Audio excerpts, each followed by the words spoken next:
le plus long, c'est d'atteindre les 100 000 euros et après, ça va beaucoup plus vite, quoi. Globalement, quand on investit, le but, c'est pas de créer de la richesse immédiate.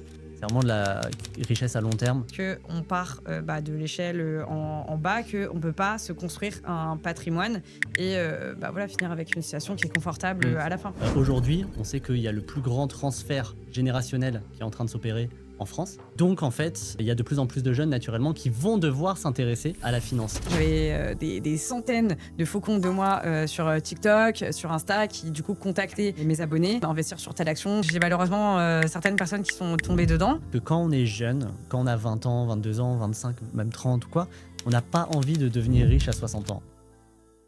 Bonjour à tous, bonjour à toutes. Je suis ravi de vous retrouver pour une nouvelle émission sur le revenu. Émission exceptionnelle aujourd'hui puisque je ne reçois pas un, mais deux invités pour parler d'un sujet ô combien important aujourd'hui, les jeunes et l'investissement. C'est une réalité en France depuis des décennies, depuis plusieurs années.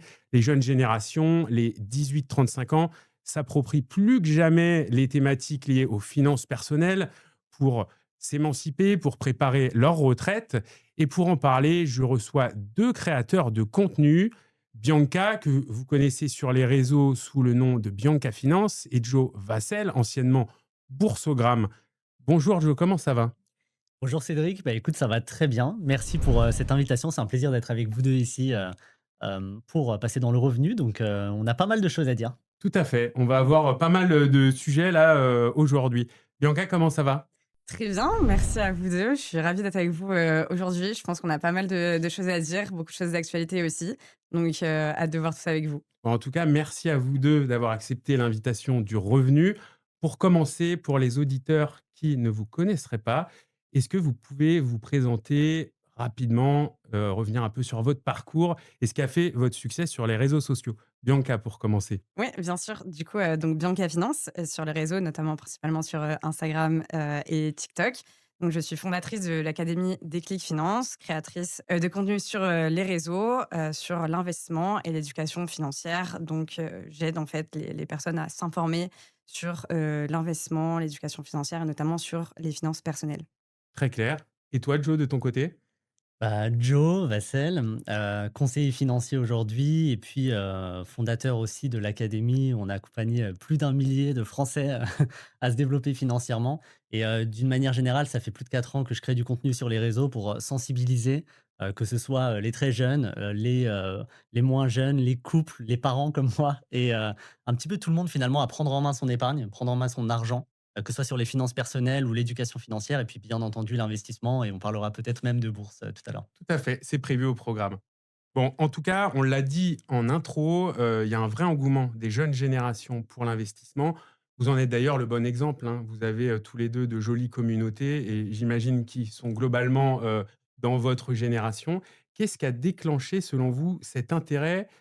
Comment la bascule s'est opérée, Joe? Ça, c'est vraiment une, très bonne question. C'est un vaste sujet. On avait pas mal étudié ça avec, Paul, un ami à moi qui est, tu sais, fondateur de la Paris Investor Week et pourquoi? Parce qu'on essayait de comprendre, ce qui était en train de se passer. Aujourd'hui, on sait qu'il y a le plus grand transfert générationnel qui est en train de s'opérer en France et d'ailleurs dans tous les pays développés. Donc en fait, il y a de plus en plus de jeunes naturellement qui vont devoir s'intéresser, à la finance et en gros de ce que j'ai pu en tout cas constater, je dirais qu'il y a 3 choses principales. La première des choses, c'est, factuellement, les retraites.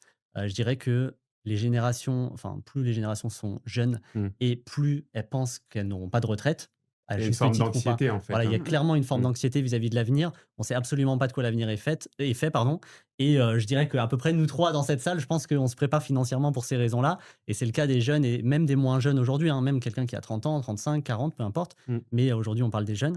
Ça, c'est la première des choses. La deuxième des choses, c'est, l'essor, je pense qu'on en parlera peut-être tout à l'heure, l'essor des plateformes d'investissement qui permettent d'investir beaucoup plus simplement qu'avant. Évidemment, c'est beaucoup Tiens, plus simple d'investir aujourd'hui qu'il y a 30, 40 ans, hein. et clairement, tu as des plateformes d'investissement qui ont moins de frais, qui sont, où en un clic, globalement, tu peux acheter des ETF et cetera et donc c'est beaucoup, beaucoup, beaucoup plus simple C'est ça. et donc Ouais. ouais, ça c'est Ou à l'époque de nos parents, enfin, c'était par fax, c'était compliqué, on devait mmh, appeler le banquier, il y avait des frais. Enfin, là, aujourd'hui, c'est beaucoup plus accessible, ça se fait en ouais, quelques clics finalement. Ouais, ça se gérait un exactement. peu à la papa avec son conseiller, bancaire, alors qu'aujourd'hui, on voit l'émergence de très nombreuses plateformes. Il y en a même, trop pour certains et en plus, on peut accéder à des typologies d'actifs beaucoup plus larges qu'à une époque. Ouais. Tu partages l'avis de Joe sur ce point-là, Bianca?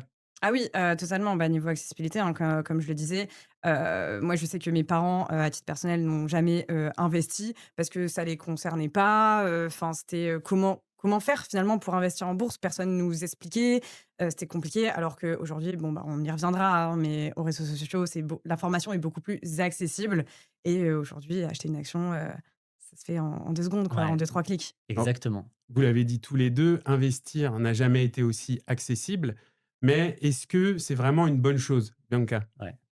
Alors, oui et non, hein, bien sûr, certes, c'est une bonne chose parce que ça facilite et ça permet de démocratiser, l'investissement, mais ça présente aussi, bah, forcément des risques parce qu'il y a certaines, bah, plateformes, bien sûr, où on peut dire: «Ah, ça donne envie» et du coup, on a un petit peu aussi envie de tout acheter, donc il faut quand même maîtriser, ce qu'on fait, prendre conscience, s'éduquer sur le sujet pour pas non plus faire n'importe quoi et s'éparpiller.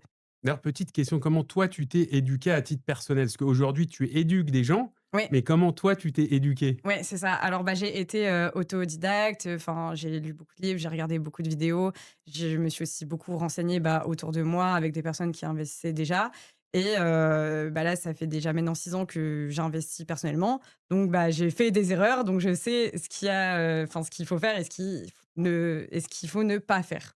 Voilà. Pareil de ton côté, Joe, c'est parti, d'une envie et puis de quelques erreurs avant, entre guillemets, Ouais. «d'apporter tes lumières» à d'autres? Ouais, exactement. Je dirais que je suis tombé un peu dans le truc, au début, quand tu découvres ça, tu as l'impression de découvrir tout un monde et qu'il y a plein de manières de «s'enrichir» entre guillemets beaucoup plus, facilement et c'est peut-être un petit peu plus, nuancé que ça, et j'ai fait pas mal d'erreurs. Ça fait 8 ans que j'investis aujourd'hui. J'ai vraiment, testé beaucoup, beaucoup, beaucoup de choses et surtout que je me suis principalement formé avec le contenu américain, tu vois? Mmh. Parce qu'à l'époque, il y avait pas comme maintenant du contenu en France qui permet Mmh. de démocratiser ça. D'ailleurs, c'est une des raisons pour lesquelles j'ai créé du contenu, parce que j'en voyais pas.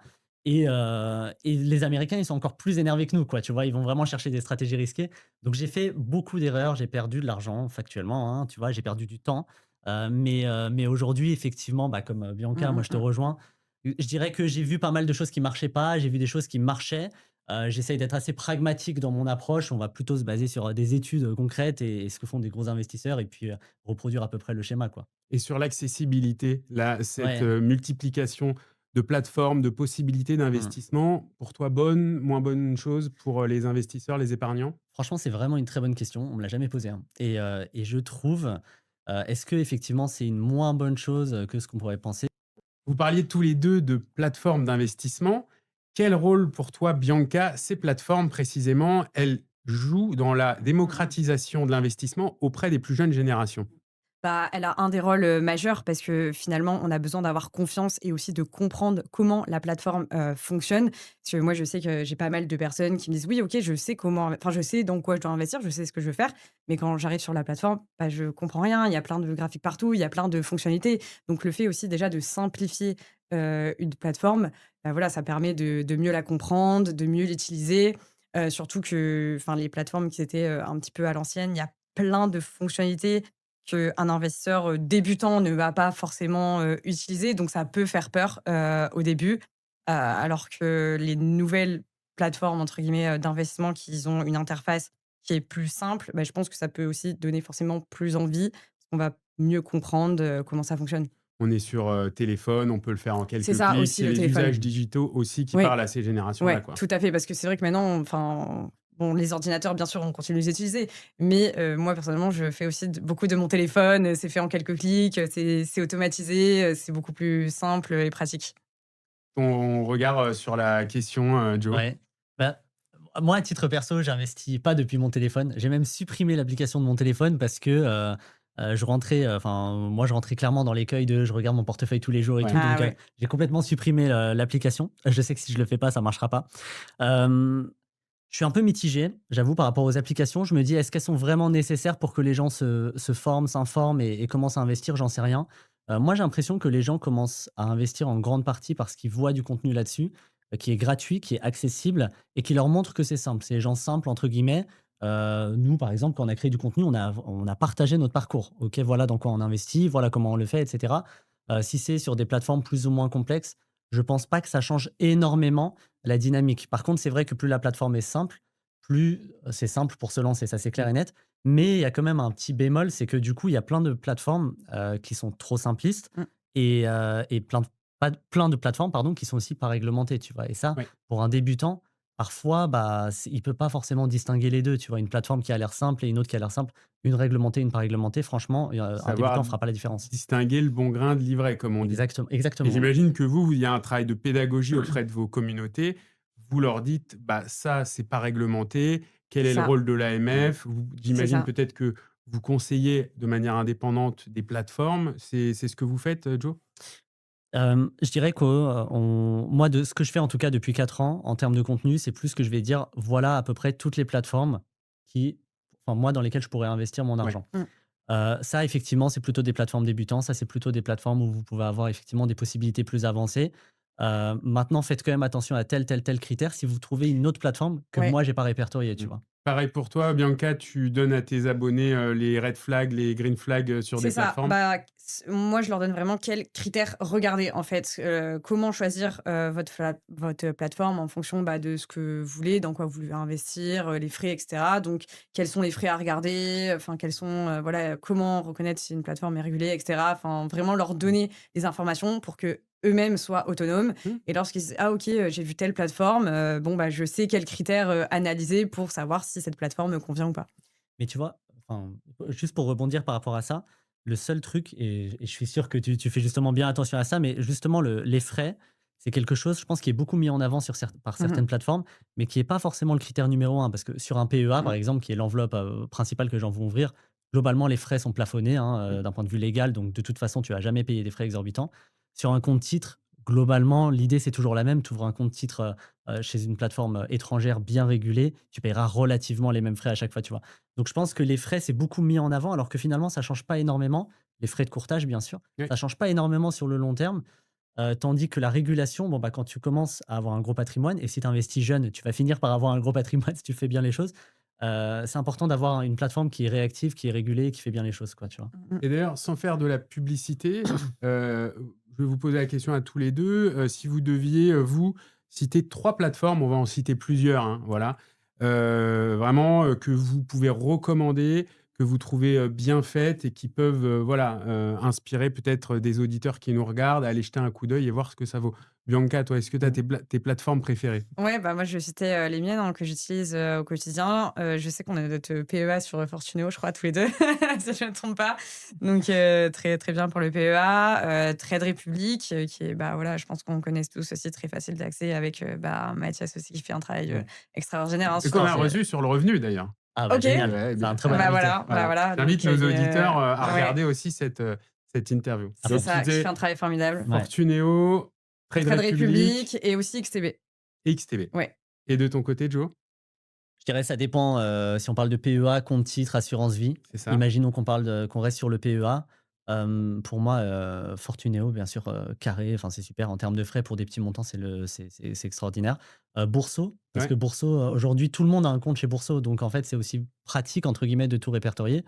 Sachant que, encore une fois sur le PEA, les frais sont plafonnés, donc à peu près tous les courtiers en ligne seront à peu près les mêmes et je trouve que Trade Republic est très bien. Moi j'émets toujours une réserve sur des plateformes qui sont plus jeunes naturellement parce que, j'aime bien me dire: «OK, combien de temps ça peut tenir?»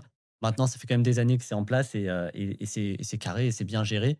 Mais, voilà. Voilà les 3 je dirais, sur lesquels on peut s'intéresser. On a parlé des plateformes. Il y a d'autres plateformes qui sont des plateformes sociales, les réseaux sociaux, Mmh. qui contribuent à cette démocratisation auprès, des plus jeunes.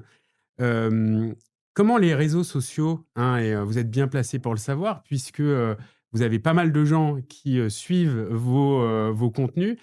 Comment les réseaux sociaux vont influencer les décisions d'investissement, selon vous? Joe, ton Mmh. avis sur la question? Alors là, vraiment, ça dépend des réseaux, hein, parce que tu vois, entre TikTok, Insta, YouTube et YouTube. LinkedIn, il y en a des choses à dire. Et même, ça va pas seulement, je pense, au niveau des réseaux, ça va Les selon les créateurs. Ah créateurs, mais hein. clairement, ouais, Bon, clairement. on y revient juste Ouais. après, mais donc tu disais sur les plateformes, ouais. Je dirais que, franchement, dans le contenu français, en général, globalement, ça va aujourd'hui, hein, à peu près influencer les gens dans une direction qui est plutôt bonne. J'exclus les gourous de trading de Dubaï, hein, bien entendu, mais disons dans les vrais créateurs de contenu, sur la finance et l'investissement, globalement, ça va orienter des gens vers des investissements qui sont assez simples, assez accessibles comme des ETF très larges et cetera et ça va, je dirais, les inciter à se lancer franchement. Mmh. Parce que et je pense que c'est une bonne chose, parce qu'encore une fois, même si on fait une erreur, surtout quand on est jeune, on fera une erreur avec pas beaucoup d'argent et c'est pas grave. C'est pas Ouais, grave, c'est Mmh pas, mh. je veux dire, on a la vie devant nous et il faut faire des ouais. erreurs, c'est Ça l'âge fait pour faire partie des du erreurs. parcours, classique. Exactement, ouais, on est tous passés par là, hein, donc Et voilà. c'est plutôt, Bianca, un âge en plus où, en général, on conseille de prendre des risques. À ce moment-là, C'est ça, voilà, tout à fait. plutôt de jouer la prudence, C'est quand on est ça, un peu plus âgé, mais exactement. Bah, où là, on a entre guillemets enfin, je parle aussi à titre personnel, mais j'ai pas encore d'enfant, je suis pas encore mariée, donc je m'autorise à perdre de l'argent, enfin, à avoir un profil, bah, plus risqué mmh, que quelqu'un, bah, voilà, qui a quand même, enfin, une famille aussi, à gérer, des responsabilités et qui peut se permettre, entre guillemets, de perdre, voilà, moins d'argent. Là où moi, bon, bah, je suis dans la phase où OK, je peux prendre beaucoup plus, de risques, que effectivement une autre personne. et dans une génération qui passe plus de temps à scroller qu'à lire, des magazines ou, des encyclopédies, toi, ton regard sur le poids des réseaux sociaux, l'impact des réseaux sociaux sur les décisions d'investissement? Tu veux dire comparé aux livres, ou Ouais, c'est-à-dire, aujourd'hui, il y a énormément de jeunes qui vont consulter du contenu, hein, et suivre des oui. créateurs comme vous. J'imagine, il y a une certaine responsabilité, finalement. Est-ce que toi, tu mesures, cette responsabilité? Comment tu le vis vis-à-vis de ta communauté? Ah bah oui, bien sûr, il faut faire quand même très attention à ce qu'on dit, sur les réseaux, parce qu'on a quand même une communauté, des personnes qui nous regardent, surtout, bah, dans la finance, hein, Ouais. enfin, faut quand même, comment s'adapter, à la régulation, donc faire très attention à ce qu'on dit dessus. Mais là où effectivement, bah, la majorité des jeunes sont quand même présents sur les réseaux sociaux, passer leur temps à scroller, mais au moins, on voit quand même de plus en plus du contenu éducatif. Bon là, bien sûr, on est sur de la finance, mais Ouais. je parle aussi Mmh. dans d'autres domaines. Ouais. Donc les réseaux sociaux ont quand même un rôle, voilà, éducatif et pédagogique. Donc autant apprendre des choses, quitte à scroller, mais à nous informer et à continuer de s'éduquer. Bah, j'avais fait pour rebondir rapidement là-dessus, j'avais fait un atelier avec, tu sais, la RPP et l'AMF avec les influenceurs justement sur comment faire en sorte de bien faire attention parce qu'on a clairement une responsabilité, tu vois? On est suivi par des Mmh. dizaines de milliers de personnes et quand tu regardes le nombre de comptes touchés par mois, mais je pense que le revenu, ça doit être, énorme, tu vois? Et donc, on a une vraie Ouais. responsabilité et moi je te Mmh rejoins à mh. fond. Donc comment faire en sorte de suffisamment sensibiliser les gens et en même temps les aider à passer à l'action, Mmh. sans non plus, rentrer dans le conseil en investissement Ouais, personnalisé, sans non plus, c'est ça. faire prendre de mauvaises décisions ou quoi. Mmh mh. Et en fait, en gros, hein, ce qu'on avait dit, un des conseils entre guillemets qui était bien sorti, c'était que globalement, il faut distinguer les faits et l'opinion personnelle et c'est à peu près ce qu'on fait dans notre contenu aujourd'hui. C'est-à-dire que bon, bah, voilà comment ça marche, voilà ce que moi j'ai fait. Maintenant, bien évidemment, il faut faire attention, il faut vérifier que ça correspond. Moi, c'est l'inverse de Bianca. J'ai des enfants et je suis marié et j'ai en général une audience qui est un petit peu plus âgée et donc au contraire qui ne veut pas perdre son argent quand elle investit. Donc même si je dis qu'il faut savoir prendre du risque, le risque doit toujours être quand même maîtrisé évidemment et donc faut bien distinguer ça. Donc il y a un impact et bien sûr qu'on en est conscient et qu'on fait attention là-dessus, quoi. Mais comme les plateformes d'investissement, on disait, qui pullulent, Mmh. les, finfluenceurs, les influenceurs, financiers donc, pullulent sur les réseaux sociaux aujourd'hui. Certes certains diront: «C'est certes une niche», mais c'est quand même des millions de contenus. Comment, distinguer entre guillemets «les bons influenceurs» des mauvais? Parce qu'on l'a vu ces dernières années, il y a eu énormément d'arnaques, des collectifs de victimes qui qui sont mobilisés. Tu citais tout à l'heure, Joe, un petit peu le «cliché» entre guillemets, des influenceurs à Dubaï, des plateformes de copy trading et cetera. Aujourd'hui, c'est quoi, les red flags, voilà, à bien voir pour, distinguer les influx voleurs de créateurs de contenu C'est-à-dire. Ah, comme, ça, comme c'est vous. sûr, ouais. Ouais. J'ai eu pas mal de problèmes par Bianca. rapport à ça. Je sais pas si toi, tu as eu aussi ce problème-là, mais la création de faux comptes, Ah ouais.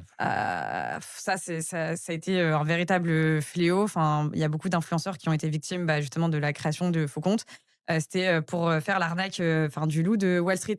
Du coup, en fait, j'avais des centaines de faux comptes de moi sur TikTok, sur Insta, qui du coup contactaient enfin, mes abonnés pour les rediriger vers un canal, enfin, Telegram, investir sur telle action, faire comment monter le cours de l'action artificiellement et après, bon, ben voilà, s'enfuir avec la mise. Donc, j'ai malheureusement certaines personnes qui sont tombées dedans.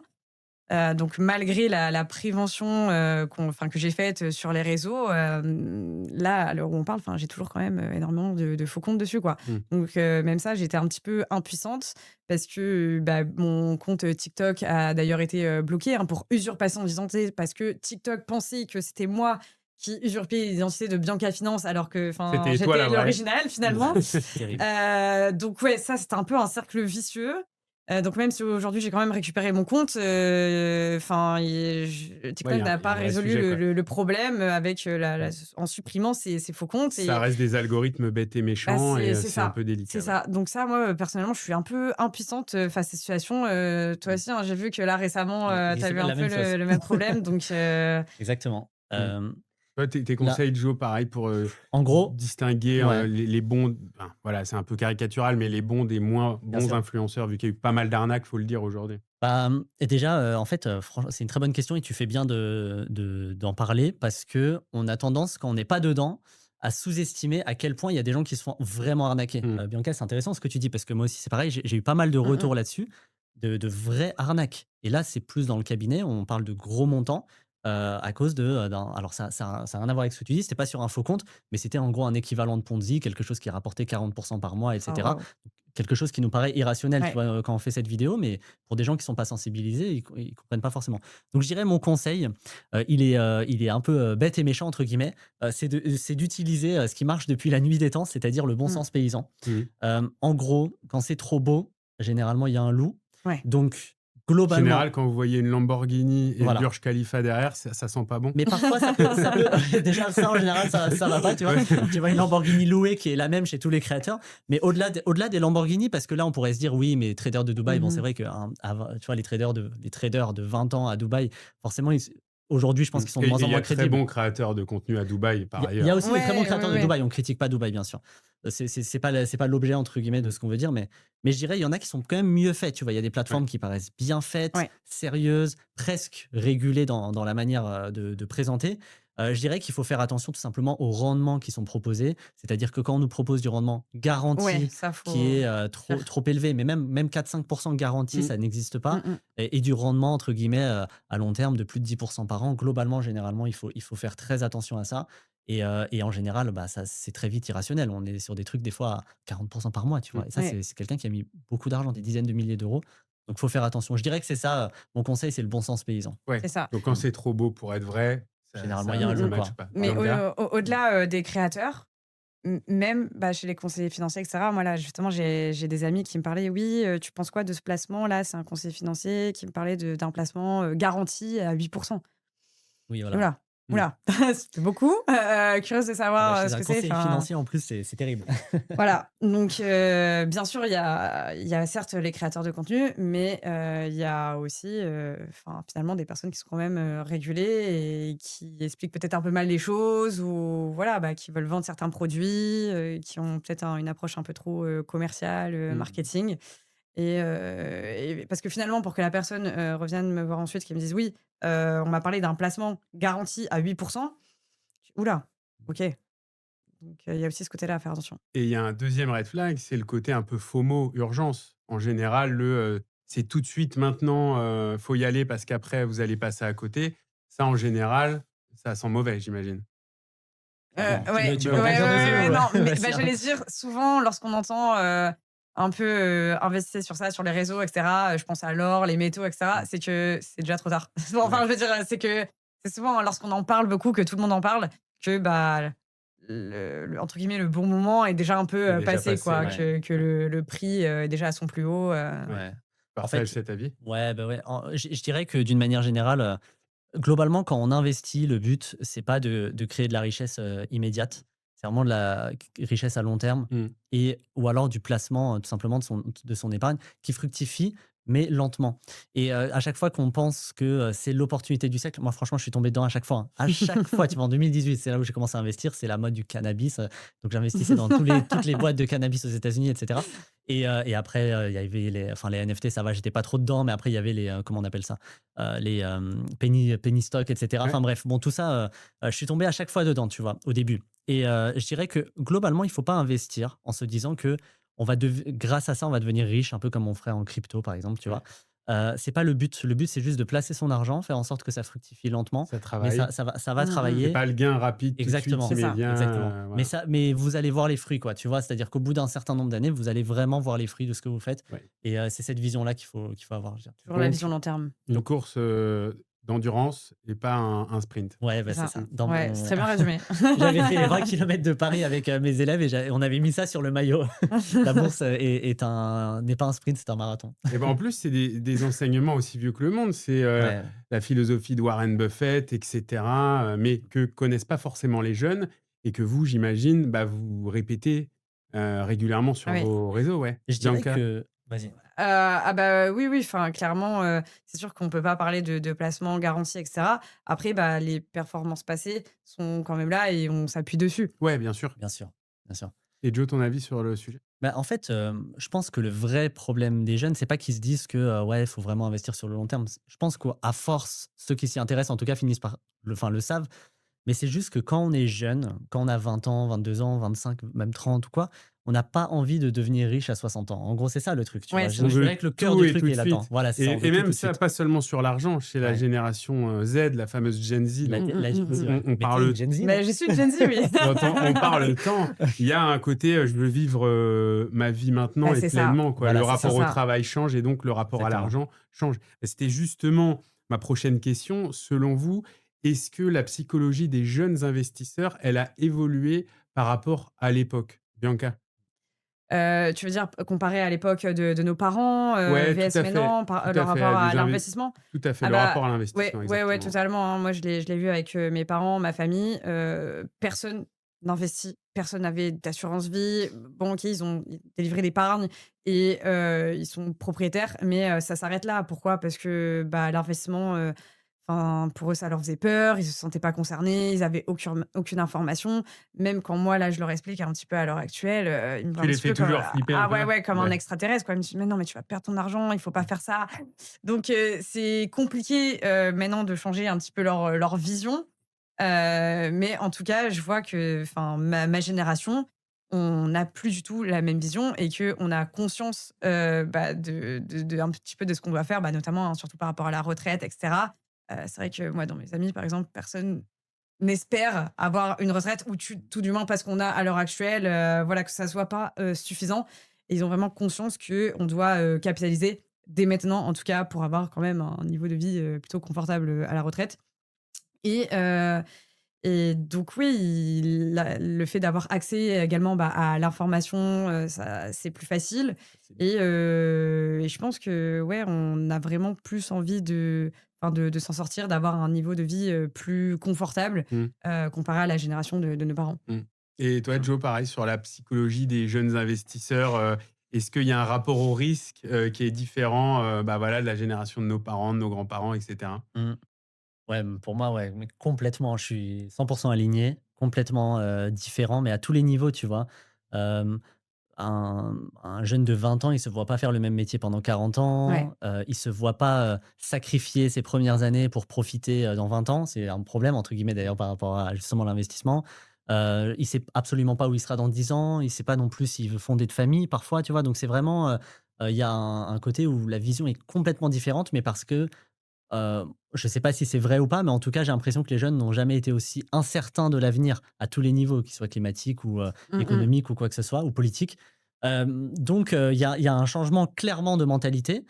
Par contre, vis-à-vis de l'argent, il y a quand même un côté où, je dirais qu'il y a plus d'ambition chez les jeunes aujourd'hui. Ouais. Il y a plus l'envie de se développer financièrement, de devenir indépendant financièrement. Donc ça a les écueils entre guillemets de, des jeunes qui sont peut-être un peu déconnectés de la réalité, qui veulent les 10 000 € par mois ou je sais Mmh, pas quoi. mmh mh. Mais d'un autre côté, ça permet aussi à la majorité, je dirais, de se renseigner, de s'informer sur ces sujets-là et parfois, il faut juste laisser le temps avant de, le temps, les erreurs et cetera, avant de finalement prendre en «maturité» entre guillemets, sur les sujets d'investissement et cetera. Donc je trouve que franchement, moi, j'y vois beaucoup de positif à ça. Mmh. Mmh. Donc en gros, selon vous, c'est des profils quand même plus risqués, mais ambitieux et au départ, nécessairement, on fait des erreurs, mais mine de rien, ils commencent tôt, ils ont un pied dedans, ils apprennent et comme vous, après, on va vers de l'investissement plus structuré, plus réfléchi. C'est un petit peu ça que vous pouvez observer de votre, côté, Bianca? Oui, c'est ça et puis aussi, je pense que le fait de voir des personnes, autres, finalement que des banquiers et cetera, investir, enfin voilà, des personnes, comme nous, qui ont montré leurs investissements, qui ont partagé leurs erreurs, leur parcours. Ah OK, s'ils l'ont fait, enfin je peux le faire aussi en fait. Mmh. Effectivement, je pense qu'on rend l'investissement un petit peu plus, enfin voilà, accessible. Là où contrairement à avant, on avait plus tendance, OK, comment investir mon argent? Bon, faut que j'appelle mon banquier, faut que je vois directement avec lui. Mmh. Là où maintenant, on est plus dans, OK, il y a des outils qui sont simples, d'accès, aussi des investissements qui sont plus simples d'accès, donc je peux le faire moi-même et si tout le monde le fait, pourquoi pas moi? Enfin, moi, c'est ce que je vois aussi à travers mes amis. Ils me disent: «Ah mais en fait, c'est plus simple que ça n'y paraît, montre-moi un peu comment tu fais» et cetera et enfin, finalement, ça Tu a as commencé comme réussi ça à depuis avec lui. convertir des personnes, dans tes proches qui n'investissaient Ouais, pas du tout ouais, et qui aujourd'hui ouais, sont là en complètement. mode, «Ah j'ai fait plus 10 Ouais, ouais, complètement. Enfin, plus dans le sens où, ils ne connaissaient absolument rien à l'investissement. Pourtant, ils avaient des comptes, hein, Ouais. épargne entreprise, là, les PE et cetera, mais ils ne comprenaient absolument rien de ce qu'il y avait dedans, juste ils mettaient. Donc j'ai commencé un petit peu à leur expliquer, voilà, de comment, enfin, de quoi, comment c'était composé, aussi, 2 alternatives, le PEA et cetera et au fur et à mesure, après, de nombreuses explications, OK, c'est devenu un petit peu plus clair, dans leur tête. «Ah mais OK, une fois que tu as compris, finalement, Mmh. c'est facile». Faut juste prendre le temps d'expliquer et de dire: «Bah, oui, voilà, moi, c'est ce que je fais au quotidien. C'est ce que, finalement, on commence un petit peu tous à faire» et une fois qu'on a compris comment ça fonctionne, franchement, c'est accessible à tous, tout le monde peut le faire et j'invite en soi tout le monde à investir, Mmh. hein, c'est essentiel maintenant donc Parce que gros manque de pédagogie financière, d'éducation financière. Ça, Mmh. tu le constates, Joe? Ouais, ouais, à fond, à fond. De toute façon, on le et à chaque fois que je me dis: «Bon, ça va, l'éducation financière progresse», tu vois, il y a de plus en plus, je crois que tu as 2 000 000 de nouveaux investisseurs depuis le covid. C'est tu vois, Ouais, c'est mmh mh. colossal, c'est colossal. ouais. À chaque fois que, je suis un peu positif et optimiste, en fait, après je reparle autour de moi et je me rends compte que non, ça a pas tant Ouais. évolué. C'est vrai que finalement, ça sert pas à C'est grand ça, en chose. fait, des fois, on a un peu des espoirs en mode: «Ah OK, il y a un gros pic» Voilà. et des fois, on Ouais. reparle avec d'autres personnes, on se dit: «Ah pas tellement Ah en bah fait». non, en Enfin fait, ça a pas Mmh. évolué. Je pense que ça va prendre des années, voire des dizaines d'années à ce que ça Ouais, évolue, mais c'est un c'est quand long même dans le bon mouvement de sens. c'est fond, ça. Voilà, mais qui a ouais. commencé. Il a Ouais, commencé, il Qui a a ouais. commencé. commencé Ouais, ouais. et comme Bianca, tu as réussi aussi un petit peu à aider, conseiller des proches, des amis autour de toi? C'est une bonne question. Alors, tous mes potes, j'ai réussi à les convertir. Ça, OK. c'est une grosse Ouais. fierté, je suis trop content. Même quand j'ai commencé à créer du contenu, je voulais vraiment en convertir un, j'ai réussi, tu vois? Il est tombé sur mon contenu av sans que je lui dise. Donc, en fait, j'ai l'impression que sur nos générations, c'est assez «facile» entre guillemets parce que on est très ouvert, on est né avec, tu vois, comment on pourrait dire? Internet, les réseaux sociaux, on a l'habitude du changement, on est OK avec, le fait de se déconnecter. Les générations précédentes, ma mère par exemple, c'est plus difficile et je dirais que, j'essaye en tout cas de pas aborder l'angle, investir en bourse parce que là, on est vraiment trop dans Ouais, la là, technique, le ça fait risque. peur. La Mais la ouais, mienne Ouais. pense la même chose. voilà. Pour eux, c'est comme, faire du pari sportif Ouais, Ah ou, mais c'est la même ouais, c'est acheter chose. ça. des C'est un tickets à casino. gratter. C'est Ouais, un carrément. jeu. Et puis tout le monde connaît, hein, tonton, moi je dis souvent tonton Lionel que j'adore en plus, qui est le tonton de ma femme. Mais, je dis toujours qu'il y en a un qui connaît quelqu'un qui a perdu de Bah l'argent en oui, faisant du voilà, trading, forcément. tu vois? Ouais. Et donc on a cette vision-là. Donc c'est plus sur l'éducation financière d'une manière générale, le fait de reprendre en main son argent, reprendre en main son épargne. Peut-être pas déléguer en fermant les yeux à son banquier, peut-être regarder un petit peu déjà les frais. Mmh. Tu vois, parfois du 2, 3, 3,5 Mmh. de frais, c'est quand même colossal sur certains contrats, mais vraiment des traditionnels et plutôt des générations précédentes et rien que si tu fais ce travail-là, finalement, en fait, c'est déjà pas mal. Et puis il y a aussi, on en a moins parlé, mais peut-être surtout pour les jeunes générations, une défiance vis-à-vis, des banques, du conseiller. qui va chercher à caler un rendez-vous C'est ça. voilà, pour enlever un découvert, essayer de vendre un PEL Ah sur ouais. lequel il va toucher des primes. Enfin, voilà, hein, toutes les banques voilà, se valent pas, mais on a tous connu, je pense, ce genre de situation. Vous le mesurez, ça, avec votre communauté, cette défiance un peu autour du Oui, système oui. bancaire, etc. Bah, c'est C'est ça, bien le enfin, cas? bah, totalement parce que, mais moi, la première fois où j'étais voir mon banquier, je me dis: «OK, je veux faire fructifier mon argent. Bon, je connais pas. Bon, bah, je vais à la banque, je prends un rendez-vous». J'ai rien compris, Ouais. j'ai rien compris. C'était chinois, OK, il te sort les brochures, il t'explique, je dis: «Bon, bah, je lui fais enfin, c'est son métier, je lui fais Ouais. confiance, OK, hein, vas-y, quoi». Et bon, finalement, c'est important quand même de comprendre, ce Mmh. qu'on fait. Et après attention, hein, tous les banquiers ne sont pas à mettre dans le même panier. Bien sûr. Il y en a des bons, il y en a des biens, il y en a des moins bien, mais ça, c'est quand même dans tous les métiers finalement, Mmh. Ouais, hein, ouais, bien sûr. mais faut quand même pas oublier que le banquier, il a quand même aussi un rôle, bah, commercial. Enfin, j'ai des amis Oui. qui sont banquiers, ils ont quand même des objectifs et cetera. Mais je pense que c'est comme finalement aussi un conseil financier. Je pense qu'on peut reconnaître aussi un bon banquier, c'est quelqu'un qui va prendre du temps avec vous, prendre le temps de comprendre votre situation, Ouais. comment aussi, bah, vous gérez votre argent. Mmh. Donc voilà, je pense on peut aussi, le Mmh. reconnaître, grâce à ça. Mais faut pas ressortir d'un rendez-vous, avec sa banque en ayant, je pense, rien compris et de dire: «OK, je lui fais confiance, je m'intéresse pas, je le laisse complètement gérer Mmh. mon argent». Et Joe, en fait, c'est parce qu'il y a trop de jargon. Mmh. On reproche Mmh. souvent, à la finance, aux banques, d'être un peu trop opaques. C'est ça, finalement, qui a aussi un petit peu agacé les gens. Vous, sur les réseaux sociaux, vous parlez avec des mots simples à tout le monde. Je pense qu'il y a plein de néophytes Ça. qui ont dû vous dire: «Mais je pensais que c'était super compliqué, mais avec vous, je comprends». En fait, c'est ça, c'est Mmh. qu'il y avait trop de jargon. Ouais, mais c'est exactement ça. Moi, tu vois, je suis peut-être un peu moins soft que toi. Moi, je pense que la majorité des banquiers, sont particulièrement dangereux quand il s'agit d'investissement, dans le sens où eux-mêmes comprennent même pas ce qu'ils proposent. Donc c'est normal que le Mmh mh. client ne comprenne pas parce qu'eux-mêmes comprennent pas. Et en vrai, c'est terrible. Donc globalement, moi, je suis d'accord avec toi. Je pense que les gens, quoi qu'il arrive, peu importe que vous déléguiez ou pas, il faut comprendre ce que vous faites. Et comme tu dis, pourquoi est-ce qu'il y a une défiance, une méfiance même, vis-à-vis du système traditionnel? Bah, c'est tout simplement parce qu'on a fini par comprendre que, bon, bah, le système traditionnel, il allait pas en notre Mmh faveur, mh. Mmh. que les gens, enfin les intermédiaires se rémunéraient avec notre risque et notre argent. Donc il y a un moment où il faut peut-être un peu reprendre le contrôle. Et nous, bah, ce qu'on fait, c'est qu'effectivement, vu que enfin, moi, tu vois, je suis pas du tout de ce milieu-là. Là-bas, je suis ingé, je bosse à l'assemblée, donc milieu de fonctionnaire, tu vois? Donc rien à voir. Et vu qu'on vient pas de ce milieu-là à la base, qu'on explique juste ce qu'on a fait, qu'on explique en gros, tu vois, tu investis dans des ETF, bon, bah, globalement, c'est simple, tout le monde peut comprendre comment C'est ça ça. marche. Et vu qu'on explique comment nous, on l'a compris, et bah, je pense que les gens comprennent mieux. Et il y a peut-être un travail, Ouais. pédagogique effectivement qu'on fait naturellement, je dirais, tu vois? Vous le disiez tous les 2, les choses bougent parce qu'il y a des créateurs comme vous sur les réseaux, des plateformes qui émergent. Il y a plein de salons et d'événements à Paris et en région qui se développent. Donc Mmh. les choses bougent positivement. Malgré tout, le chemin est encore long, hein. Ça, c'est un constat que vous partagez tous les 2. Mais pourquoi le niveau d'éducation financière en France, hein, et c'est pas le cas de tous les autres pays, est si Ouais. faible selon vous? Jo? Waouh! On pourrait faire un Vaste question, Ah on hein. ouais, pourrait là, faire la une Vous question, émission avez complète. vous avez 4 ans. Franchement, ouais, je te jure, les 4 heures, je peux les tenir. Non, mais je dis bah, forcément, je dirais qu'il y a un héritage culturel. Ça, c'est très, très Ouais. basique, qu'il soit, culturel, même religieux, parce que forcément, derrière Mmh. l'héritage culturel, il y a l'héritage religieux, qui est que l'argent, globalement, ou en tout cas le fait de vouloir gagner de l'argent et cetera, c'est mal. Au-delà de ça, il y a aussi l'aspect où globalement, en France, tout est «automatisé» entre guillemets. Mmh. C'est-à-dire que c'est par exemple pour, la sécu, Mmh. c'est automatiquement prélevé de ton salaire pardon, tu payes tes cotisations et cetera. La retraite, c'est la même chose, tout est automatiquement prélevé. On nous a appris à juste travailler et à peu près tout le reste va être Mmh mh. géré par l'État.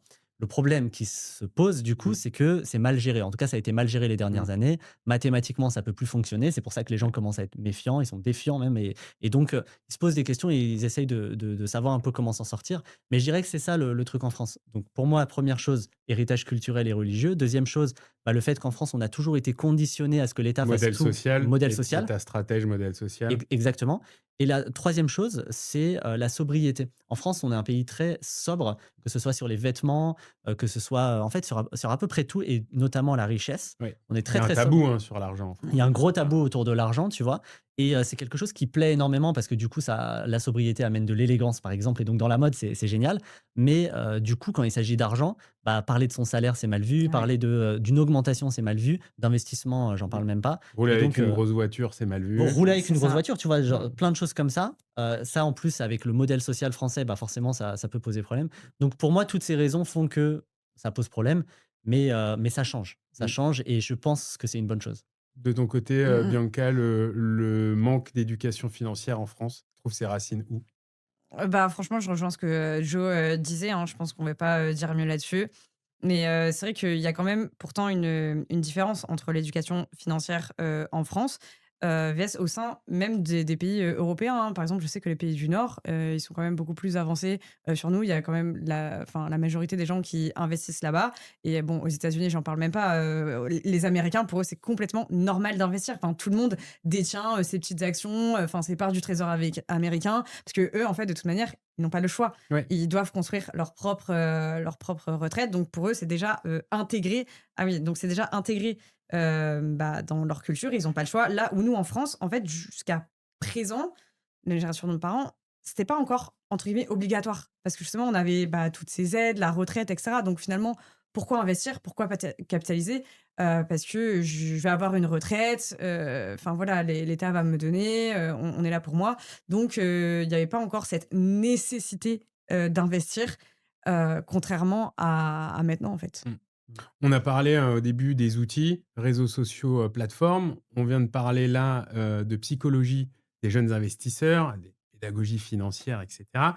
Le troisième volet de notre échange, c'est sur les erreurs, parce que qui dit jeunesse, dit erreur, hein, et Ouais. d'ailleurs, il y a un proverbe qui dit: «La jeunesse, est une courte erreur». Mmh. Bon, alors on va Et c'est parler vrai. pour commencer de vos erreurs Ouais. qui, vous me l'avez dit tout à l'heure tous les 2, donné envie de, bah, justement, de dire aux autres: «Ne faites pas ces erreurs». Joe, toi, les pires erreurs, ton pire investissement, là où tu t'es dit: «Je suis bête, je me suis fait plumer». Ah, franchement, il y en a beaucoup. Non, mais vraiment, il y en a beaucoup, Un qui t'a marqué. Je dirais c'est le copy trading. Ouais. Aujourd'hui, ça peut paraître évident pour une majorité de gens, mais il faut remettre dans un contexte où en 2018, il y avait vraiment peu de contenu. Ouais. C'était des trucs où on se faisait un peu chier, quoi, tu vois? Mmh. On comprenait pas grand-chose. Et moi, je suis rentré un peu dans les promesses de copy trading en me disant: «Bon, bah, si lui, il sait, je vais juste recopier ses investissements», avec une plateforme qui permettait ça. Mmh. Et c'est pourquoi cette erreur m'a marqué? Parce que sur toutes mes erreurs, j'ai perdu de l'argent, puis après voilà, j'ai rebondi pour en reperdre derrière. Et là, pour le copy trading, en fait, j'ai laissé ça pendant des années, tu vois? Et c'est, bah, au moment où j'ai commencé à créer du contenu, un tout petit peu avant que je crée du contenu, que je me suis dit: «En fait, j'ai de l'argent qui est bloqué là, qui est en moins-value de 4 600 €». C'était énorme, tu vois? Pour moi, 4 600 €, qui est en moins-value de 4 600 €. C'est en moins-value et ça continue, d'être en moins-value depuis des années.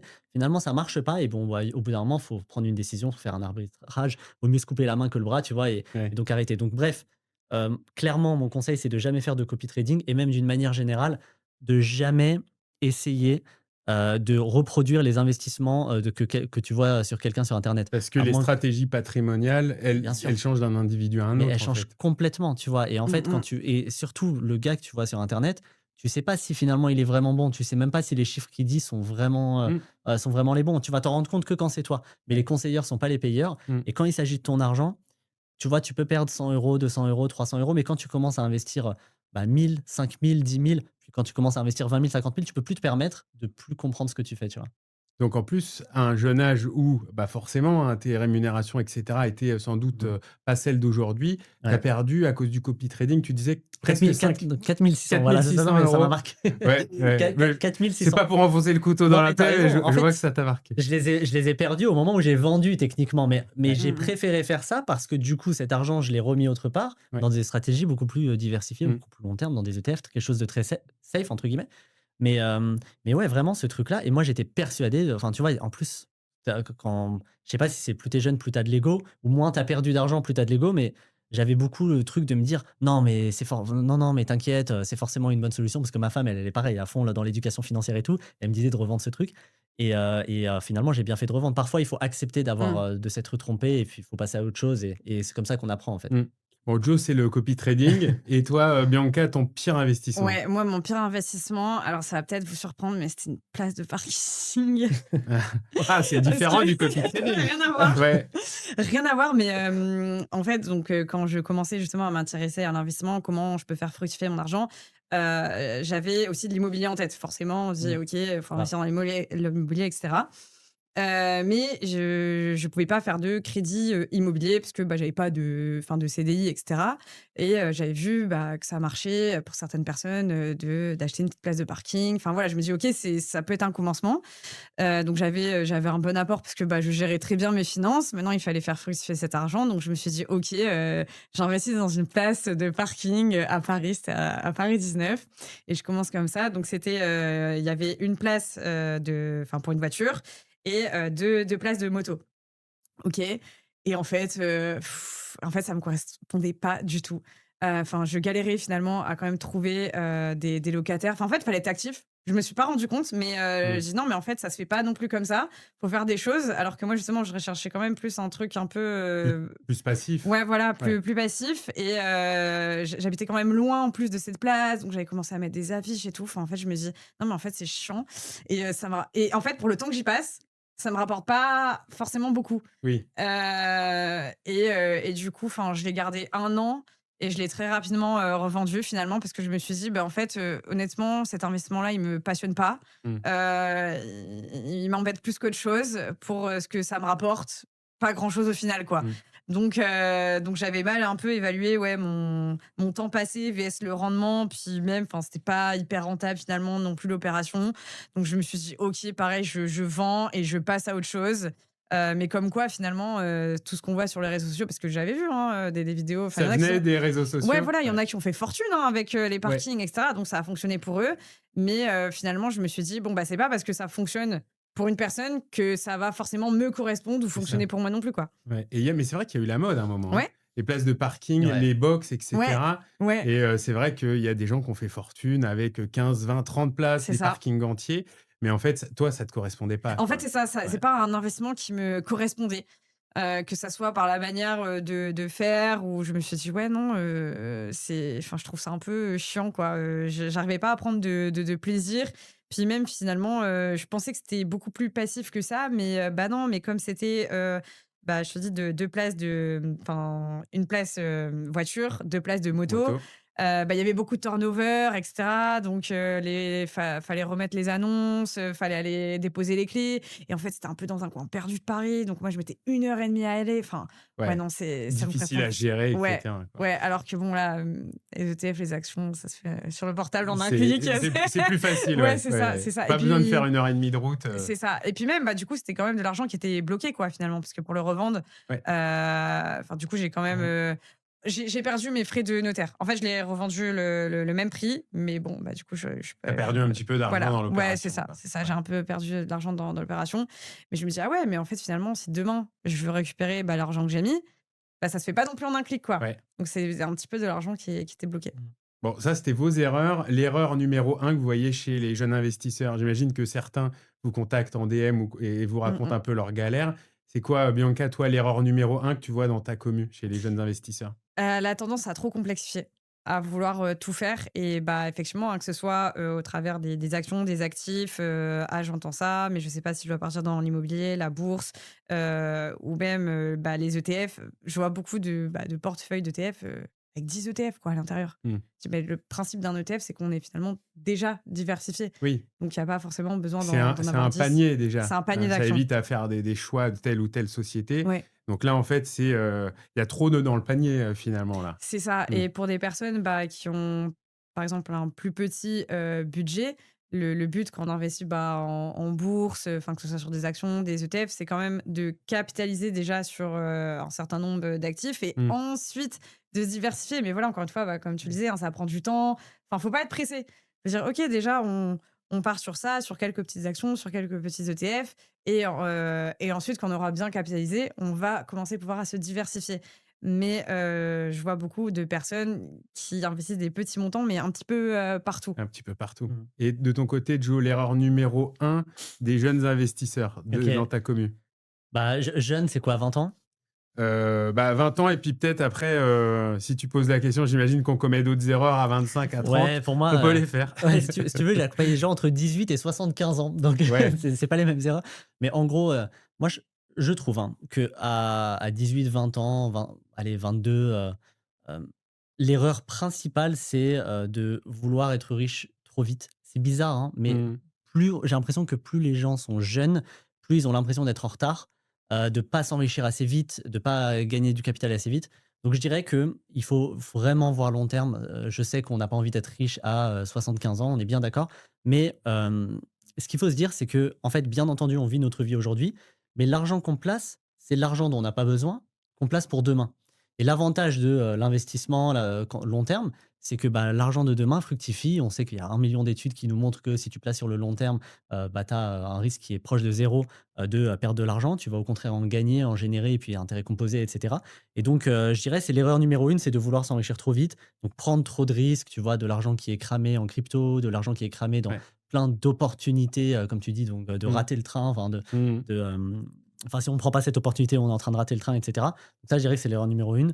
Peut-être qu'après, plus on prend de l'âge, plus l'erreur, elle est bizarre, mais c'est de pas investir la majorité de son épargne.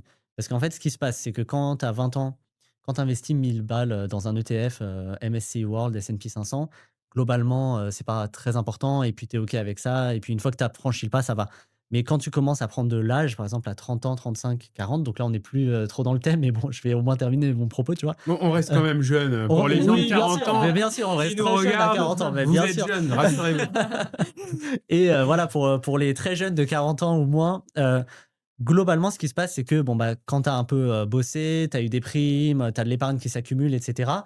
L'erreur que je vois, Mmh. c'est que des gens sont là à investir, 300-400 € par mois, mais ils vont avoir, 40-50 000 € d'épargne, tu vois? Ouais. Et qui n'est pas investi. Et c'est normal, hein, parce que tu as un gros biais psychologique Mmh où mh. tu es OK pour perdre, 1 000 €. Ouais. Par contre, tu es pas OK pour en perdre 50 000. Et c'est dans ces moments-là qu'il faut vraiment structurer, l'épargne.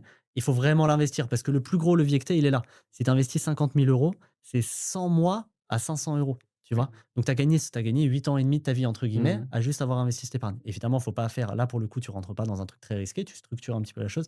Mais tu vois, c'est une erreur, là, c'est vraiment une erreur pratique, tu vois? Il Ouais. faut vraiment le voir pour s'en rendre compte et j'aurais jamais pensé, constater cette Mmh. erreur-là, tu vois? Et inversement des erreurs, les bonnes pratiques, selon toi, pour, investir quand on est jeune? Si tu avais Ouais, 3 conseils à OK. donner à un jeune, pour bien commencer, éviter les erreurs Ouais. et à flamber, 4 600 €, en copy trading.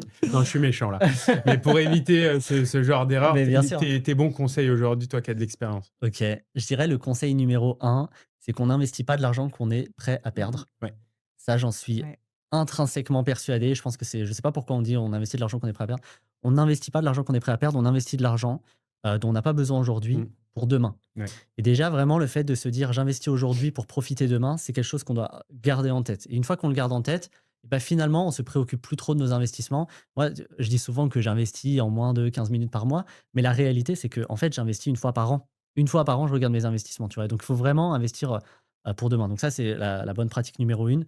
La bonne pratique numéro 2, c'est qu'à chaque palier que tu traverses, il faut peut-être réfléchir à structurer de plus en gros, passer de plus en plus de temps, vis-à-vis de ton épargne. Tu vois, quand tu commences à investir 200 € par mois, Mmh. il faut y passer le moins de temps possible.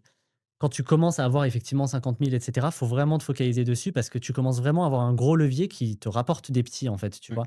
Et donc te focaliser dessus, ça reste de l'investissement passif, mais bien sûr, faire quand même attention à bien structurer d'un point de vue, fiscal, d'un point de vue, de répartition. Faut pas être trop chiant, tu vois? Mais en gros, Mmh. c'est un peu ça l'idée, c'est-à-dire te former, en fait, hein, tout Ouais. simplement. Te former sur la question. Il y a quand même beaucoup de contenus sur internet aujourd'hui qui sont, du plus Mmh, petit mmh mh. patrimoine au plus haut patrimoine. Et donc ça, je dirais que c'est le conseil, numéro 2. Conseil numéro 3, c'est pareil, c'est ultra bateau, ce que je vais dire, mais c'est vraiment d'être patient. J'aime bien dire que en gros, la bourse, ça rend pas riche, ça rend libre, tu vois? Et plus on est patient, plus on est récompensé par, notre fruit, enfin le fruit de nos investissements, pardon. Donc si tu as fait bien les choses, si tu as été patient et puis tu as trouvé un moyen de générer de l'épargne, de bien faire les choses et de bien l'investir, tu seras vraiment récompensé sur le long terme. Tu vois, moi, ça fait 8 ans que j'investis. Effectivement, je commence à voir, bah, des intérêts qui sont de plus en plus gros chaque année. Et peut-être dernier conseil, 4 Et je conseils. termine là-dessus. C'est un conseil pareil, un peu non conventionnel. C'est Charlie Munger, donc le bras droit de Warren Buffett, qui est le meilleur investisseur de tous les temps, qui disait que le plus important, c'est d'atteindre les 100 000 € le plus rapidement possible.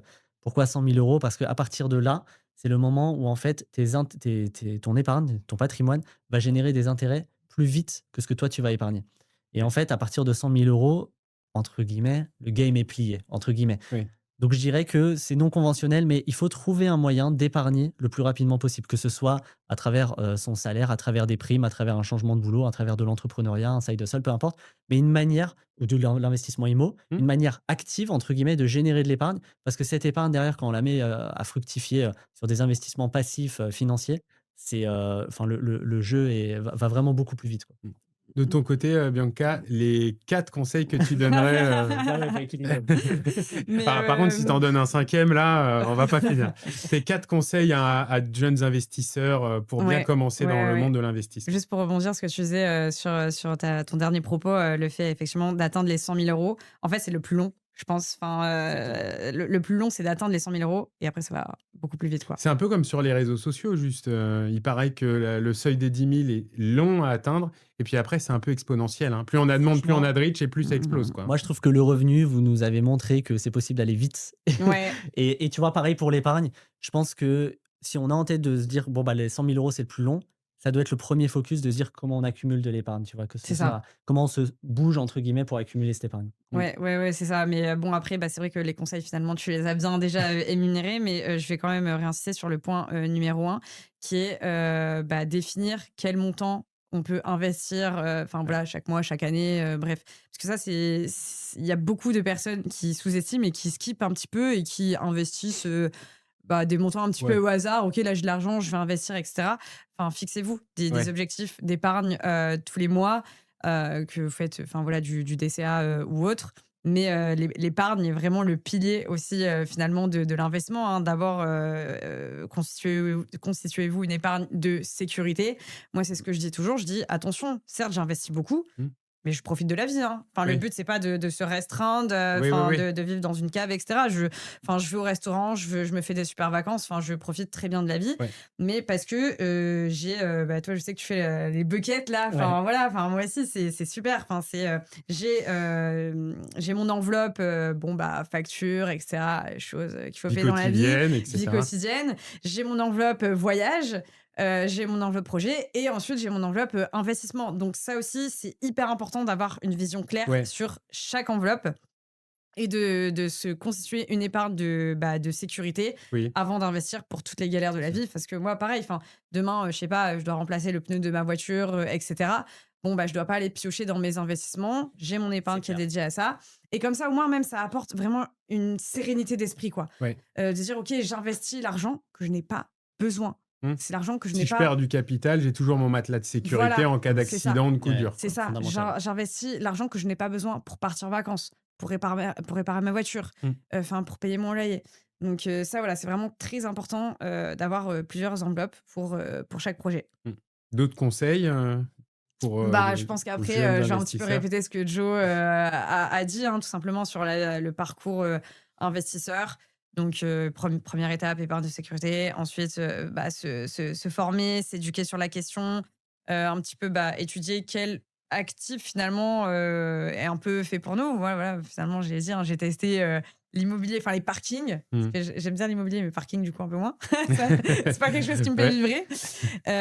Mais surtout, mais non, il y a, enfin, bien sûr, il y a la bourse, il y a l'immobilier, mais il y a aussi plein d'autres actifs. Enfin, là, je voyais récemment, par exemple, comment investir dans les droits d'auteur, de musique. Ouais, les Enfin, droits musicaux, ouais. il y a On plein peut d'autres vraiment nouvelles choses tout aussi faire, qui émergent, hein, hein. ouais, ouais. Il y a vraiment, on le disait au début d'émission, il y a vraiment plein de typologies C'est ça, d'actifs, pour ceux qui nous écoutent, qui ne sauraient pas, on peut investir dans des forêts, hein, et par Mmh. définition, tout une à fait, forêt tout à fait, s'agrandit, donc ça, génère des plus-values. On exactement. peut investir dans des animaux, dans de l'immobilier, la Ouais, bourse évidemment, mais il y donc a plein Dans de les joueurs choses de foot. très originales, hein. c'est Ouais, ça. dans des clubs de foot, Ouais, dans ouais. des joueurs de foot, Tout le dans monde peut trouver son bonheur en fait, ouais, enfin, parce qu'il y en a qui vont pas forcément être intéressés par la bourse, qui disent ouais. ah moi ça m'embête un peu, ça me fait chier d'analyser des trucs machin, j'aime pas ça, je veux quelque chose de plus éthique, qui fait sens. bon, bah, effectivement, bah, voilà, il y a plein d'autres typologies, d'actifs, Ouais. hein, aujourd'hui. Donc finalement, comprendre et aimer ce dans quoi on investit. Ouais, alors, bah, après aimer, ça, je pense que c'est propre aussi à chacun. Enfin, moi, je sais que j'ai plein d'amis qui aiment pas forcément, enfin, la bourse leur fait pas vibrer, mais au moins c'est simple, c'est facile d'accès et ils comprennent. Mais ils Mmh. sont pas là en mode: «Waouh, je suis passionné par la bourse», mais au moins, c'est simple, d'accès, je pense aussi pour commencer et je comprends ce que je fais. Donc Et après, c'est dans propre à chacun. dans votre parcours d'investisseur, quelle place vous donnez, à la formation versus l'action? Parce que vous le disiez, il faut se former avant de passer à l'action, sinon on fait beaucoup d'erreurs. Mais, au départ, combien de temps vous avez consacré à la formation avant de passer à l'action? Parce qu'il y a peut-être des gens là qui vont nous regarder, qui vont se dire: «Bon, bah, j'ai envie de les suivre, je vais regarder plein de contenus, je vais lire plein de choses», mais avant d'y aller, combien de temps à peu près? C'est vraiment Jo une très bonne question. Hem, c'est clair qu'il faut se former mmh, et c'est clair et net. Il faut comprendre et en plus, c'est simple. Je veux dire, les investissements financiers, ça a l'avantage d'être passif, d'être accessible dans le sens où on peut investir à partir de, 100 €, allez 1 000 €, imaginons pour faire à peu près le topo et c'est facile à comprendre. Donc ça a cet avantage-là. Donc c'est clair qu'il faut se former, il faut s'informer et peu importe la manière dont on se forme, tu vois? Ça peut être, des livres, des vidéos YouTube, des formations, des séminaires ou je ne sais quoi. Par contre, c'est vrai qu'il faut pas rentrer dans l'écueil de l'inaction de: «J'en sais pas assez pour me lancer». ouais. Donc c'est dur effectivement de mesurer ça. Je dirais que, à partir du moment où tu as vraiment à peu près, fait le topo, c'est-à-dire tu comprends, ce que c'est un PEA, je dis n'importe quoi. Imaginons que tu investisses vraiment sur, le très long terme. Tu comprends ce que c'est un PEA, tu comprends ce que c'est un ETF et cetera. Bon, bah, il faut faire ce premier investissement. Il faut vraiment se lancer parce que normalement, tu devrais pas faire des trop, trop grosses erreurs, tu vois? Moi, il y avait pas tout ça, hein, quand même quand j'ai commencé en 2018, mais là, il y a quand même beaucoup de contenu très simple, très pédagogique et très accessible. Il faut vraiment se lancer parce que moi, je vois beaucoup de gens paralysés, tu vois, qui sont là depuis 2 ans, où ils savent qu'il faut ouvrir un Ouais, PEA, ils savent Mmh. qu'il faut le faire ouais, et ils le font pas. c'est ça. Et franchement, moi, je jette pas la pierre parce que je suis comme ça sur plein de sujets. Ouais. Mais sur le truc de la bourse et le truc des investissements, Au bout d'un moment, il c'est faut se que, lancer. bah, il faut se lancer parce que Ouais, tu perds des années et ces années-là, tu les récupéreras jamais dans ta vie. Mmh mh. ouais. C'est vrai, faut vraiment l'avoir en tête qu'on récupérera plus jamais ces années-là, ces années définitivement perdues. Quand tu regardes des courbes d'intérêt composé, que tu fais un petit peu 2-3 simulations, tu te rends là, le plus Ouais, gros regret, moi, de tous mes élèves, c'est j'ai pas commencé plus tôt, tu vois. ouais. Ouais. Je regrette Après, il de est pas jamais avoir trop commencé. tard pour commencer, mais c'est vrai que quand on voit ce qu'on aurait pu gagner, Ouais. Ah ouais, il faut le sous faire, réserve que les performances c'est soient, ça. voilà, toujours bonnes, mais c'est vrai qu'à 5 ou 10 ans, ça change complètement Et la donne sachant en termes de montant. évidemment, il est jamais trop tard, il faut le faire maintenant et tu sais, c'est l'adage qui dit, en bourse, «Le meilleur moment pour investir était il y a 20 ans, le Mmh. deuxième meilleur moment est aujourd'hui». Tu as un Ouais, proverbe C'est chinois qui ça. dit la même chose. ouais. Donc il faut le faire et en fait, au fur et à mesure, tu vas ajuster le tir, quoi. Mmh. De ton côté, Bianca, sur, ce rapport formation-action, ton point de vue? Bah, déjà, la formation, je pense que, comment?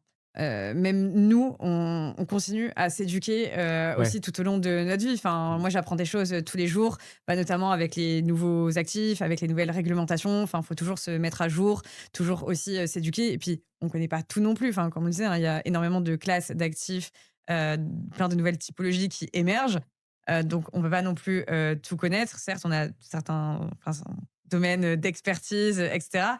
Mais c'est compliqué de tout connaître. Donc moi, je pense que la formation, elle a lieu, bah, toute notre vie et on a commis des erreurs et on continuera à en faire, hein. Ça fait Ouais, partie du parcours. mmh. grave. Bon, on entre dans la dernière partie de notre, échange sur, l'évolution de l'investissement chez les jeunes. Comment vous le voyez évoluer, dans les 5, 10, 20 années qui arrivent ton avis sur la question, Bianca? Ben, moi, je pense que, comme on l'a dit au début, hein, la machine est lancée. Mmh, Maintenant, il faut la maintenir et je pense qu'on est plutôt dans une bonne voie, avec, bah, d'autres créateurs, hein, comme nous qui font aussi un travail, incroyable, de par cette manière-là, continuer à éduquer, les personnes. Et donc je pense qu'on est sur une très bonne voie et je pense qu'effectivement d'ici, 5 alors j'ai pas envie de donner de date, exacte, précise, hein, c'est comme la bourse, c'est aussi sur long terme, mais on sait pas, quand exactement. Mais je pense que dans les prochaines années, à venir, effectivement, investir, ça va être une norme parce que, au plus tôt on commence, quand on est jeune, actif et cetera, au plus, bah, c'est ça en fait, ça va être quelque chose de démocratisé ouais. et de normal, ça va Mmh. s'implanter naturellement. Pareil, Joe, tu partages cet avis, on est en bonne voie? Ouais, mais largement, ouais. Ouais. Tu te dis, il y a eu 2 millions de plus d'investisseurs en 5 ans. C'est fou de se dire ça, hein. Et donc, je pense qu'on est en très bonne voie. Tu vois ce qui a été fait à Paris Investor Week? Attends, mais c'est fou, on était sur un ring de boxe. Enfin, il y avait des dizaines, centaines de personnes À la autour. Bourse de Paris. À la Bourse de Paris, tu vois, vraiment pour le lieu symbolique. Tu avais des grandes figures de la Ouais. bourse, mais aussi plein de influenceurs très accessibles, etc. Et c'était extraordinaire. Et je pense qu'il y a 5 ans, on n'aurait jamais pu réunir autant Ouais. de personnes au même endroit. À la Bourse de Paris, un lieu qui a l'air un peu chiant. Donc, moi, je suis très confiant sur cet avenir. Je pense que le danger, entre guillemets, qui rôde, c'est que à force de rendre les choses simples, j'ai peur qu'on les rende simplistes. Oui. Et du coup, ça Ça reste reste. une matière presque mathématique, hein, Voilà, et c'est ça. ça reste une science, Mmh. Ça reste l'investissement. Ouais. exactement, ouais. Et en plus, ça reste l'argent des gens surtout, tu vois? Et il y a quand même une grosse responsabilité là-dessus. Je pense qu'on Mmh en mh. nous, on la partage énormément. Et il faut juste, développer l'éducation financière, le fait même de vouloir se développer financièrement, créer, son patrimoine, préparer le futur, et cetera. C'est notre rôle. J'ai l'impression que c'est vraiment en bonne voie. Le Revenu, vous faites un travail extraordinaire aussi là-dessus.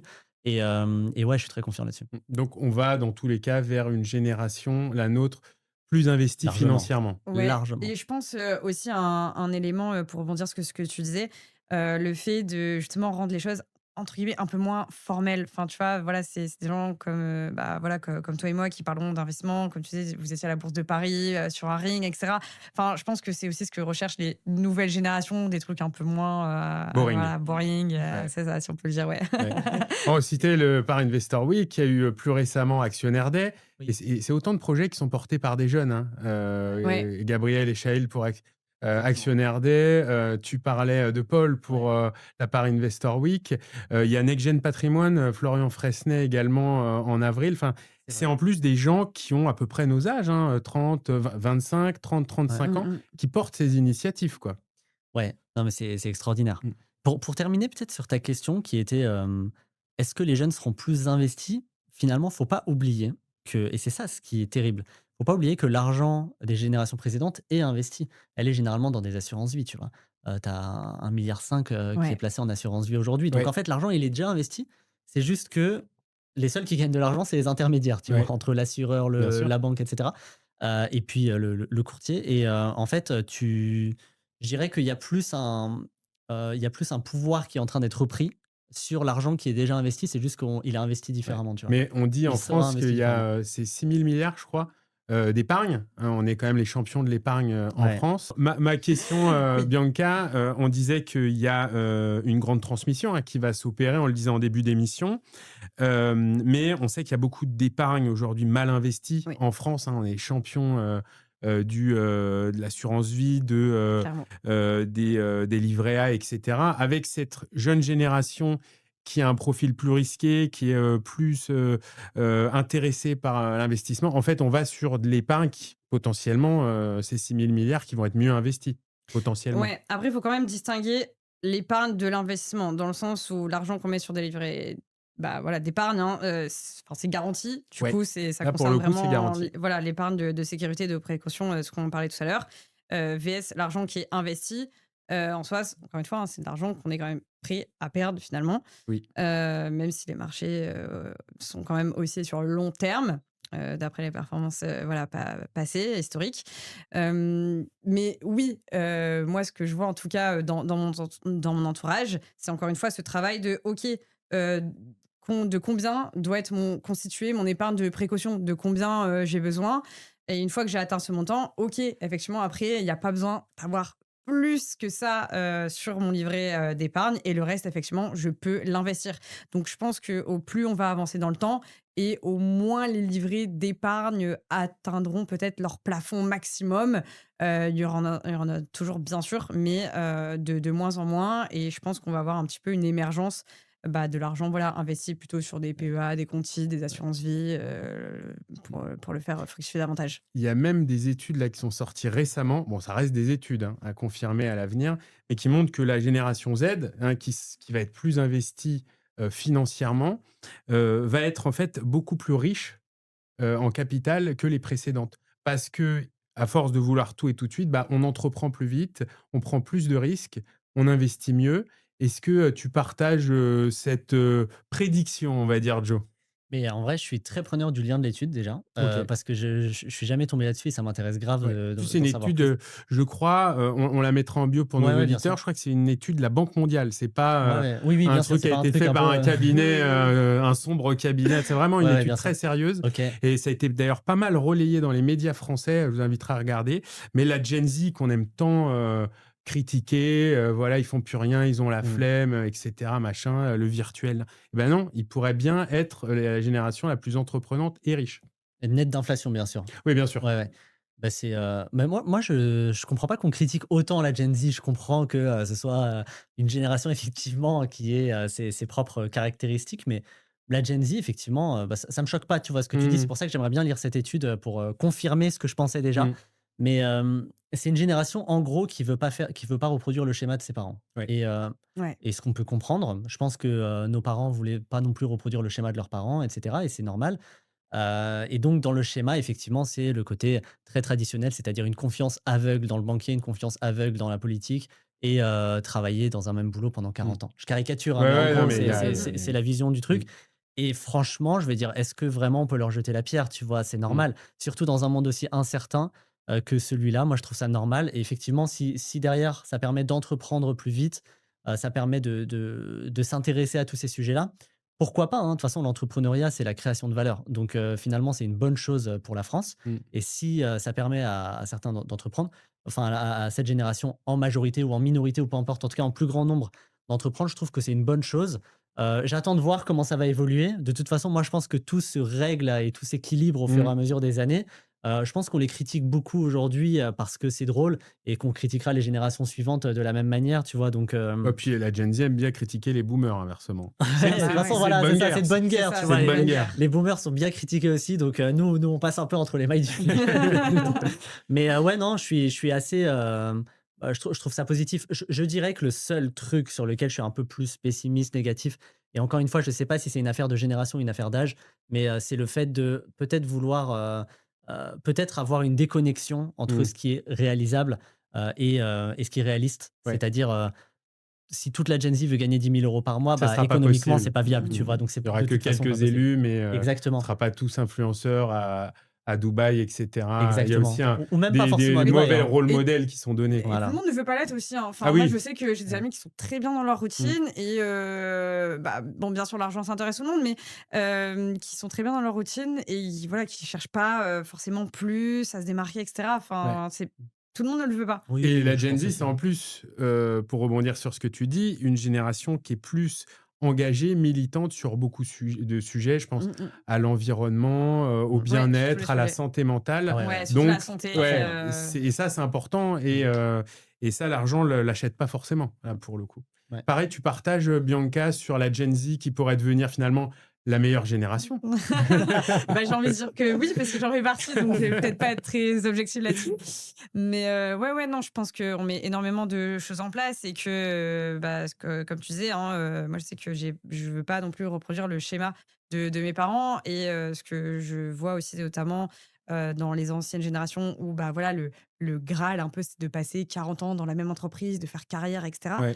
Nous, c'est généralement, on reste 3 ans à un poste et Mmh. enfin On voilà, il y change a, même de secteur on change de d'activité, secteur, mais complètement. Il y a énormément de reconversions. Enfin, là, je vois, j'ai beaucoup d'amis aussi qui étaient cadres dans des grosses entreprises, qui se seront convertis, carrément en prof de yoga, pilates, et voilà, complètement de ouais, secteur, Cliché. qui ouais, le cliché, ouais, mais il y ouais. en a pas mal finalement Ouais, Ah, il y a des gens et je qui trouve ça décrochent, hein. super. ouais. Ouais. Parce qu'il y a des secteurs d'activité qui broient un petit peu. On parle de finance, bon, c'est un peu des clichés, hein, mais certains grands cabinets sont réputés pour un peu, voilà, un rouleau Mmh. compresseur et il y a des gens qui veulent déconnecter, revenir à une vie plus simple, plus Ouais. saine, donc ça joue aussi, Ouais. quoi. Mmh, Ah mmh, bah, mmh, nous mmh. 2 c'est notre cas, hein. Bah oui, Je sais ouais. pas ce que tu faisais avant. Moi, j'ai bossé 8 ans à l'assemblée.